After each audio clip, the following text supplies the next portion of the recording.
An American, Brit, and an Aussie are about to get executed in Russia. The executioner approaches the American prisoner and says, "How would you like to die? By firing squad, hung by the neck on the electric chair, or I'll take the chair," the American says. So he gets strapped into the electric chair.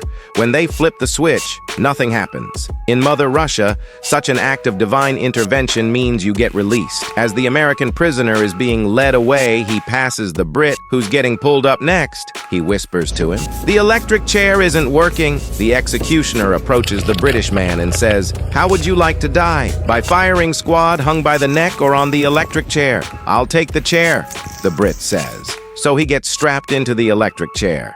When they flip the switch, nothing happens, and he also gets released. As the British prisoner passes the Aussie, who's getting pulled up next, he also whispers, "The electric chair isn't working."